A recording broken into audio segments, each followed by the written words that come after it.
Robinson Crusoe by Daniel Defoe. Chapter 7. Agricultural Experience. I had now been in this unhappy island above 10 months. All possibility of deliverance from this condition seemed to be entirely taken from me,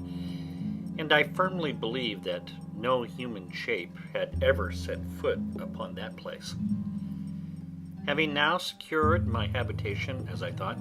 fully to my mind, I had a great desire to make a more perfect discovery of the island, and to see what other productions I might find which I yet knew nothing of.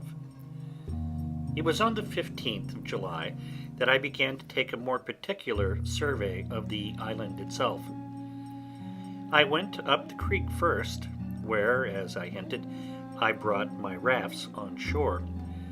I found after I came about 2 miles up that the tide did not flow any higher, and that it was no more than a little brook of running water, very fresh and good. But this being the dry season, there was hardly any water in some parts of it, at least not enough to run in any stream, so as it could be perceived. On the banks of this brook I found many pleasant savannas or meadows, plain, smooth, and covered with grass, and on the rising parts of them, next to the higher grounds, where the water, as might be supposed, never overflowed, I found a great deal of tobacco, green, and growing to a great and very strong stalk. There were divers other plants, which I had no notion of or understanding about, that might perhaps have virtues of their own, which I could not find out. I searched for the cassava root, which the Indians in all that climate make their bread of, but I could find none. I saw large plants of aloes, but did not understand them. I saw several sugar canes, but wild, and for want of cultivation imperfect. I contented myself with these discoveries for this time, and came back, musing with myself what course I might take to know the virtue and goodness of any of the fruits or plants which I should discover, but could bring it to no conclusion, for, in short, I had made so little observation while I was in the Brazils, that I knew little of the plants in the field, at least very little that might serve to any purpose now in my distress. The next day, the 16th, I went up the same way again,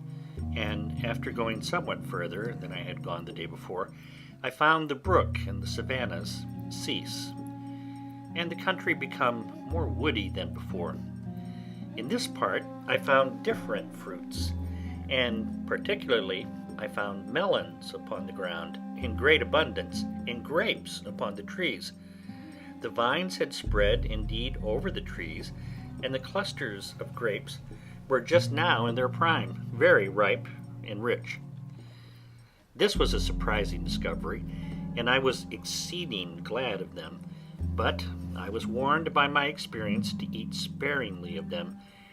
remembering that when I was ashore in Barbary, the eating of grapes killed several of our Englishmen, who were slaves there, by throwing them into fluxes and fevers. But I found an excellent use for these grapes, and that was to cure or dry them in the sun, and keep them as dried grapes or raisins are kept,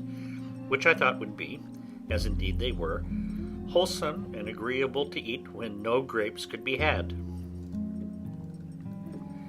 I spent all that evening there, and went back to my habitation, which, by the way,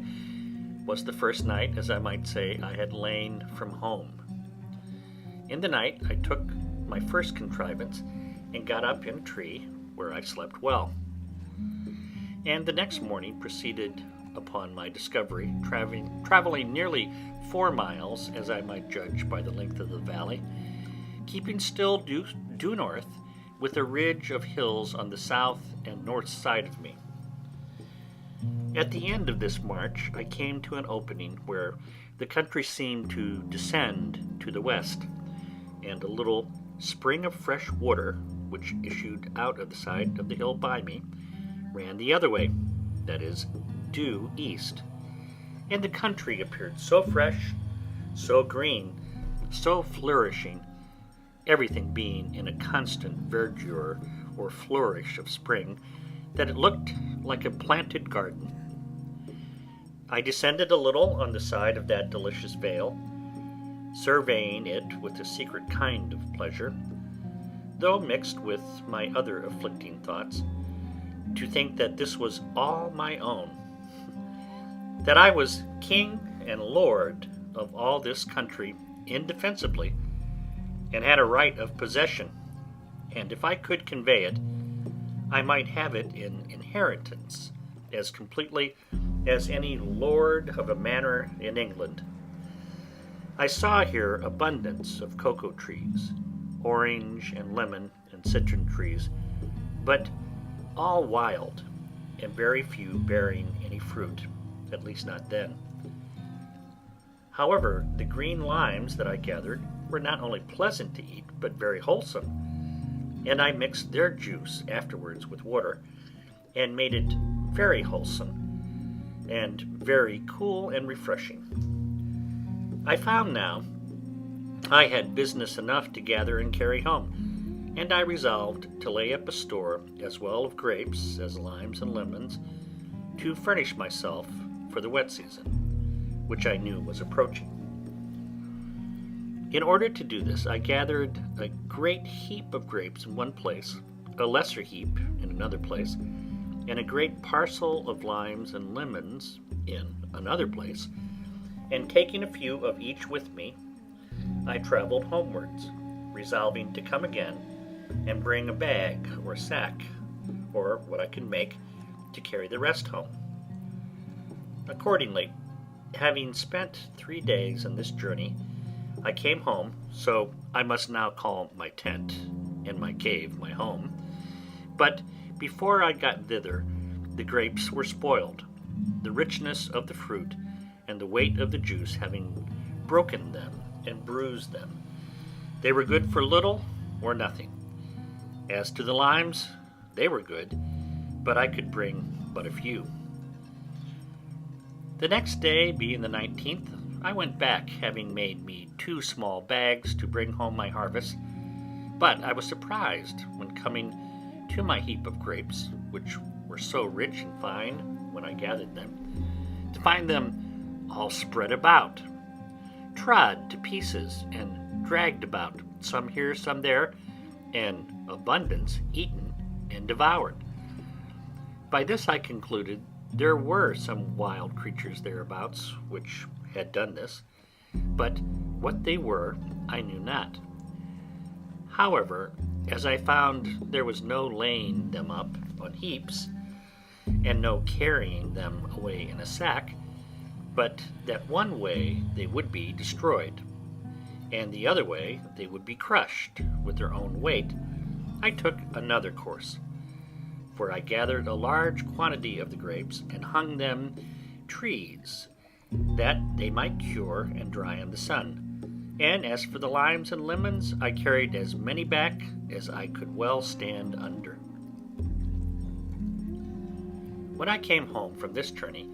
I contemplated with great pleasure the fruitfulness of that valley and the pleasantness of the situation, the security from storms on that side of the water and the wood, and concluded that I had pitched upon a place to fix my abode, which was by far the worst part of the country. Upon the whole, I began to consider of removing my habitation, and looking out for a place equally safe as where now I was situate, if possible, in that pleasant, fruitful part of the island. This thought ran long in my head, and I was exceedingly fond of it for some time, the pleasantness of the place tempting me. But when I came to a nearer view of it, I considered that I was now by the seaside, where it was at least possible that something might happen to my advantage, and by the same ill fate that brought me hither, might bring some other unhappy wretches to the same place, and though it was scarce probable that any such thing should ever happen, yet to enclose myself among the hills and woods in the center of the island was to anticipate my bondage and to render such an affair not only improbable, but impossible, and that therefore I ought not by any means to remove. However, I was so enamored of this place that I spent much of my time there for the whole of the remaining part of the month of July, and though upon second thoughts I resolved not to move, yet I built me a little kind of a bower, and surrounded it at a distance with strong fence, being a double hedge, as high as I could reach, well staked and filled between with brushwood, and here I lay very secure, sometimes 2 or 3 nights together, always going over it with a ladder, so that I fancied now I had my country house and my sea-coast house, and this work took me up to the beginning of August. I had but newly finished my fence and begun to enjoy my labor, when the rains came on and made me stick close to my first habitation, for though I had made me a tent like the other, with a piece of sail, and spread it very well, yet I had not the shelter of a hill to keep me from storms, nor a cave behind me to retreat into when the rains were extraordinary. About the beginning of August, as I said, I had finished my bower and began to enjoy myself. The 3rd of August, I found the grapes I had hung up perfectly dried, and indeed were excellent good raisins of the sun. So I began to take them down from the trees, and I was very happy that I did so, for the rains which followed would have spoiled them, and I had lost the best part of my winter food, for I had above 200 large bunches of them. No sooner had I taken them down and carried the most of them home to my cave, and then it began to rain, and from hence, which was the 14th of August, it rained more or less every day till the middle of October, and sometimes so violently that I could not stir out of my cave for several days. In this season I was much surprised with the increase of my family. I had been concerned for the loss of one of my cats, who ran away from me, or, as I thought, had been dead, and I heard no more tidings of her till, to my astonishment, she came home about the end of August with 3 kittens. This was the more strange to me because, though I had killed a wild cat, as I called it, with my gun, yet I thought it was quite a different kind from our European cats. But the young cats were the same kind of house breed as the old one, and both my cats, being females, I thought it very strange. But from these 3 cats I afterwards came to be so pestered with cats that I was forced to kill them like vermin or wild beasts, and to drive them from my house as much as possible. From the 14th of August to the 26th, incessant rain, so that I could not stir, and was now very thankful not to be much wet. In this confinement I began to be straitened for food, but venturing out twice, I one day killed a goat, and the last day, which was the 26th, found a very large tortoise, which was a treat to me, and my food was regulated thus. I ate a bunch of raisins for my breakfast, a piece of the goat's flesh, or of the turtle, for my dinner, broiled, for to my great misfortune I had no vessel to boil or stew anything, and 2 or 3 of the turtle's eggs for my supper. During this confinement in my cover by the rain, I worked daily 2 or 3 hours at enlarging my cave, and by degrees worked it on towards one side till I came to the outside of the hill and made a door or way out, which came beyond my fence or wall, and so I came in and out this way. But I was not perfectly easy at lying so open, for as I had managed myself before, I was in a perfect enclosure, whereas now I thought I lay exposed, and open for anything to come in upon me. And yet I could not perceive that there was any living thing to fear, the biggest creature that I had yet seen upon the island being a goat. September 30th. I was now come to the unhappy anniversary of my landing. I cast up the notches on my post and found I had been on shore 365 days.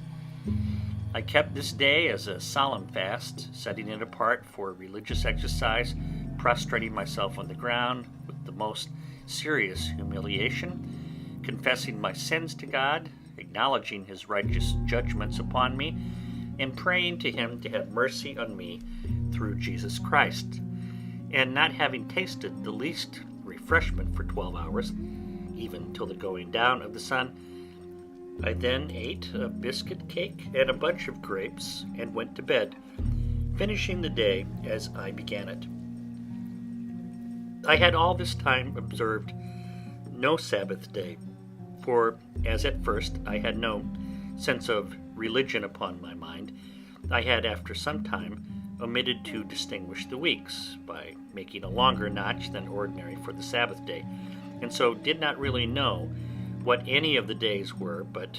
now, having cast up the days as above, I found I had been there a year, so I divided it into weeks and set apart every 7th day for a Sabbath, though I found at the end of my account I had lost a day or two in my reckoning. A little after this, my ink began to fail me, and so I contented myself to use it more sparingly, and to write down only the most memorable events of my life, without continuing a daily memorandum of other things. The rainy season and the dry season began now to appear regular to me, and I learned to divide them, to provide for them accordingly. But I bought all my experience before I had it, and this I am going to relate was one of the most discouraging experiments that I made. I have mentioned that I had saved the few ears of barley and rice which I had so surprisingly found spring up, as I thought, of themselves, and I believe there were about 30 stalks of rice and about 12 of barley, and now I thought it a proper time to sow it after the rains, the sun being in its southern position, going from me. Accordingly, I dug up a piece of ground as well as I could with my wooden spade, and dividing it into 2 parts, I sowed my grain. But as I was sowing, it casually occurred to my thoughts that I would not sow it all at first, because I did not know what was the proper time for it. So I sowed about 2/3 of the seed, and leaving about a handful of each. It was a great comfort to me afterwards that I did so, for not one grain of what I sowed this time came to anything. For the dry months following, the earth having had no rain after the seed was sown, it had little moisture to assist its growth, and never came up at all till the wet season had come again, and then it grew as much as if it had been but newly sown. Finding my first seed did not grow, which I easily imagined was by the drought, I sought out for a moister piece of ground to make another trial, and I dug up a piece of ground near my new bower, and sowed the rest of my seed in February, a little before the vernal equinox, and this, having the rainy months of March and April to water it, sprung up very pleasantly and yielded a very good crop. And having part of the seed left only, and not daring to sow all that I had but a small quantity at last, my whole crop not amounting to above half a peck of each kind. But by this experiment I was made master of my business, and knew exactly when the proper season was to sow, and that I might expect 2 seed times and 2 harvests every year. While this corn was growing, I made a little discovery which was of use to me afterwards. As soon as the rains were over, and the weather began to settle, which was about the month of November, I made a visit up the country to my bower, where, Though I had not been some months, yet I found all things just as I left them. The circle or double hedge that I had made was not only firm and entire, but the stakes which I had cut out of some trees that grew thereabouts were all shot out and grown with long branches, as much as a willow tree usually shoots the first year after lopping its head. I could not tell what tree to call it that these stakes were cut from. I was surprised and yet well pleased to see the young trees grow, and I pruned them and led them up to grow as much alike as I could, and it is scarce credible how beautiful a figure they grew into in 3 years, so that though the hedge made a circle of about 25 yards in diameter, yet the trees, for such as I might now call them, soon covered it, and it was a complete shade, sufficient to lodge under all the dry season. This made me resolve to cut some more stakes and make me a hedge like this in a semicircle round my wall, I mean that of my first dwelling, which I did, and placing the trees or stakes in a double row at about 8 yards distance from my first fence, they grew presently, and were at first a fine cover to my habitation, and afterwards served for a defence also, as I shall observe in its order. I found now that the seasons of the year might generally be divided, not into summer and winter as in Europe, but into the rainy seasons and the dry seasons, which were generally thus: the half of February, the whole of March, and the half of April, rainy, the sun being then on or near the equinox; the half of April, the whole of May, June, and July, and the half of August, dry, the sun being then to the north of the line; the half of August, the whole of September, and the half of October, rainy, the sun being then come back; the half of October, the whole of November, December, and January, and the half of February, dry, the sun being then to the south of the line. The rainy seasons sometimes held longer or shorter as the winds happened to blow, but this was the general observation I made, after I had found by experience the ill consequences of being abroad in the rain. I took care to furnish myself with provisions beforehand, that I might not be obliged to go out,